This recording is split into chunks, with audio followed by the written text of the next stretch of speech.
এটাকে একটু ভেজে নেব। আসসালামু আলাইকুম, নাজমা কুকিং ভিলেজ ফুডে আপনাদের সবাইকে স্বাগত জানাই। কেমন আছেন বন্ধুরা? আশা করছি খুব ভালো আছেন। আলহামদুলিল্লাহ আমিও খুব ভালো আছি। তো আজকে আবারও চলে এসেছি একটি নতুন রেসিপি নিয়ে। তো প্লিজ আমার ভিডিওটা পুরো দেখবেন। আমার চ্যানেলে নতুন হয়ে থাকলে চ্যানেলটাকে অবশ্যই সাবস্ক্রাইব করবেন, একটি লাইক করবেন, কমেন্ট করবেন, শেয়ার করবেন। আমার ভিডিওগুলো কেমন লাগে অবশ্যই আপনারা কমেন্ট বক্সে জানিয়ে যাবেন। তো আজকে আমি বানাবো দুর্দান্ত স্বাদের একটি রেসিপি।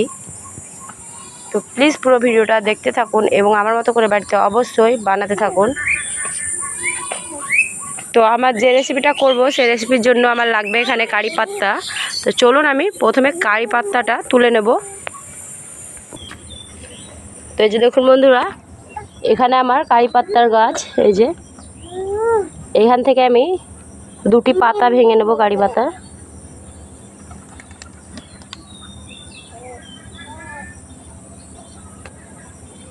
এই যে বাস এই দুটি পাতাই লাগবে, আমার আর লাগবে না। তো চলুন এবার ফিরছি রান্নাঘরে। পুরো ভিডিওটা আপনারা দেখতে থাকুন এবং প্রথমে থাম্বনেল দেখে আপনারা বুঝেই গেছেন যে আজকে কি ভিডিও হতে চলেছে। তো দেরি না করে ঝটপট ভিডিওটা দেখে ফেলুন এবং আমার চ্যানেলটিকে সাবস্ক্রাইব করে ফেলুন। নোটিফিকেশনটা দাবাতে অবশ্যই ভুলবেন না। বন্ধুরা রান্নাঘরে বসে পড়েছি। তো আপনারা ভাববেন যে নাজমা কুকিংয়ে আজ কি রান্না হচ্ছে। তো এই যে পুরো ভিডিওটা দেখতে থাকুন। আজকে দুর্দান্ত স্বাদের একটা চাটনি, রেস্টুরেন্টের মতো আমি চাটনি করে দেখাবো। তো ভিডিওটা অবশ্যই দেখবেন এবং আমার মতো করে অবশ্যই বানাবেন। তো চাটনি করার জন্য এখানে আমি নিয়েছি পেঁয়াজটাকে এরকম করে একটু মোটা মোটা করে কেটে নিয়েছি। এখানে নিয়েছি কাঁচা আম, টমেটো, এখানে নিয়েছি গোটা কাঁচা লঙ্কা, হলুদের গুঁড়ো, ধনে গুঁড়ো, জিরে গুঁড়ো, শুকনো লঙ্কার গুঁড়ো, লবণ, এখানে নিয়েছি সর্ষে, কারি পাত্তা। তো চাটনিতে অবশ্যই আপনারা কারি পাত্তা দেওয়ার চেষ্টা করবেন। এখানে দিয়েছি কারি পাত্তা, দই এবং এখানে নিয়েছি আদা রসুন বাটা। তো দেরি না করে চলুন আপনাদেরকে ঝটপট রেসিপিটা করে দেখাই। তো এদিকে আমি চুলার মধ্যে কড়াইটাকে বসিয়ে দিয়েছি। এবার কড়াইটাকে একটু আমি গরম করে নিয়ে এখানে দিয়ে দেব 2 চামচ দই,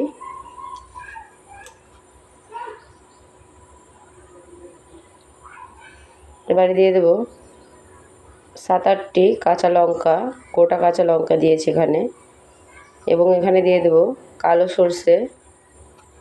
এবারে এগুলোকে একটু ভালো করে আমি ভেজে নেব। তো আজকে আপনাদেরকে দুর্দান্ত স্বাদের একটি চাটনির রেসিপি করে দেখাবো।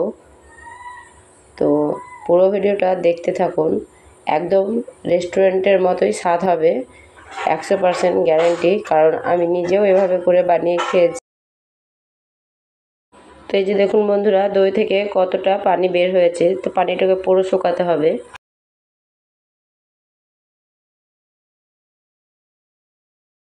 দইয়ের পানিটা কিন্তু বন্ধুরা দেখুন শুকিয়ে গেছে এবং কাঁচা লঙ্কাটাও ভালোভাবে সেদ্ধ হয়ে গেছে। তো চলুন এবার এটাকে প্রথমে একটা বাটির মধ্যে উঠিয়ে নেব। এবার একটা বাটির মধ্যে আমি উঠিয়ে নেব।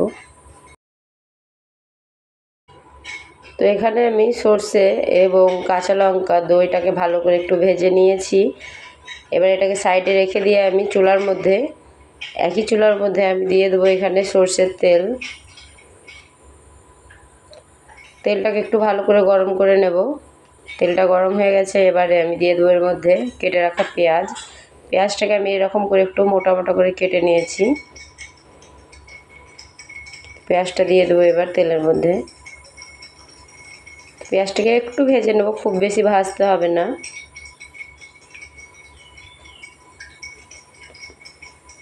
তো পেঁয়াজটা আমি এখানে 1 মিনিট ভেজে নিয়েছি। এই যে দেখুন পেঁয়াজটার কালার যখন এরকম হয়ে এসছে, তখনই আমি এর মধ্যে এবার একটু নাড়াচাড়া দিয়ে দেবো কেটে রাখা আমগুলো।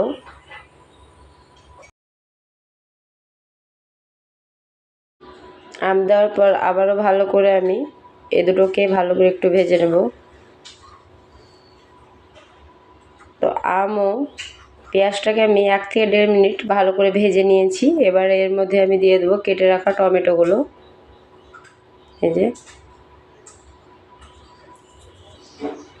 এবারে ভালোভাবে তিনটাকে আমি ভালো করে একত্রিতভাবে মিশিয়ে আমি এটাকে ভেজে নিতে হবে।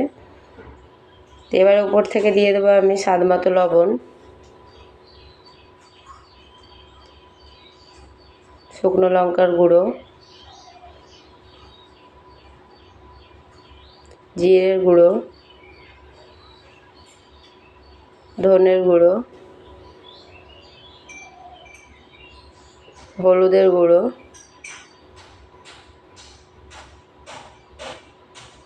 আদা রসুন বাটা। এবার ভালোভাবে মশলাটাকে আমি কষিয়ে নেব। হাতে করে আমি সামান্য একটু পানি দিয়ে দেব যাতে মশলাটা পুড়ে না যায়। এভাবে করে আবারও ভালোভাবে আমি নাড়াচাড়া দিয়ে দেব। এই মশলাটাকে খুব ভালো করে কিন্তু কষাতে হবে বন্ধুরা চাটনির জন্য। এবারে ঢাকা দিয়ে দেব। তো ঢাকা খুলে দেখে নিচ্ছি, এই যে দেখুন বন্ধুরা একটু কষানো হয়ে গেছে। এবার আবার একটু ভালোভাবে নাড়াচাড়া দিয়ে দেব যেভাবে করে।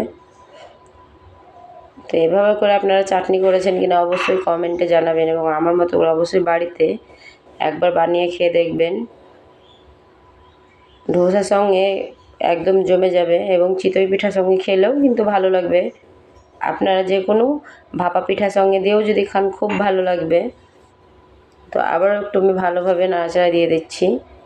মশলাটাকে খুব ভালো করে এখানে আমি কষিয়ে নিয়েছি। তো আপনারা যদি ফেসবুক পেজ থেকে দেখেন তো আমার পেজটাকে ফলো করতে ভুলবেন না, আমার চ্যানেলকে সাবস্ক্রাইব করতে কিন্তু ভুলবেন না। তো এখানে একটু আমি কষিয়ে নিয়েছি। এবার টেস্টটাকে ব্যালেন্স রাখার জন্য এখানে সামান্য আমি দিয়ে দিলাম চিনি। চিনিটা দিলে কিন্তু টেস্টটা খুব ভালো হয়। তো সামান্য পরিমাণ আপনারা অবশ্যই চাটনিতে চিনি দেওয়ার চেষ্টা করবেন। আবারও ভালোভাবে আমি মাখিয়ে নেব। এবার আমি ভেজে রাখা দই, সরষে, কাঁচা লঙ্কা ভাজাটা দিয়ে দেবো এর মধ্যে। এবার একটু ভালোভাবে আমি নাড়াচাড়া দিয়ে দেবো। তো একটু নাড়াচাড়া দিয়ে কিন্তু এই চাটনির মশলাটা আমার রেডি হয়ে যাবে। এই যে এবারে এটাকে আমি একটা থালার মধ্যে উঠিয়ে নেব।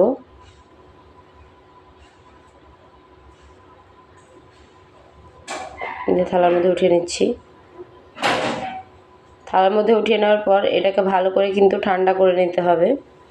আপনারা অবশ্যই একটু ঠান্ডা করে নেবেন। তো এখানে আমার যে থালির মধ্যে তুলে নিয়েছি এবং ভালোভাবে এটাকে ঠান্ডা করে নিয়েছি। এবার একটা মিক্সি জারে দিয়ে এটাকে ভালো করে আমি ব্লেন্ড করে নেব। একদম মিহি করে করতে হবে। তো যে দেখুন বন্ধুরা ব্লেন্ড করা আমার হয়ে গেছে। এই যে দেখুন একদম মসৃণ করতে হবে। আপনারা চাইলে কিন্তু শিলনোড়াতেও করতে পারেন, কিন্তু আমি এখানে ব্লেন্ডারে করেছি সুবিধার জন্য। তো এটাকে সাইডে রেখে দিয়ে আমি এবার চুলার মধ্যে আবারও কড়াইটা বসিয়ে দিয়েছি। কড়াইটাকে খুব ভালো করে গরম করে নিয়ে এখানে দিয়ে দেবো সরষের তেল। তো সরষের তেলটাকেও ভালো করে এখানে গরম করে নেব।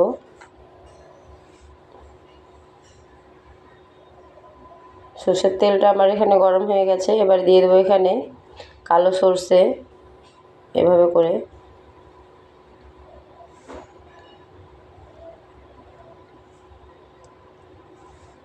এবারে দিয়ে দেবো কারি পাতা।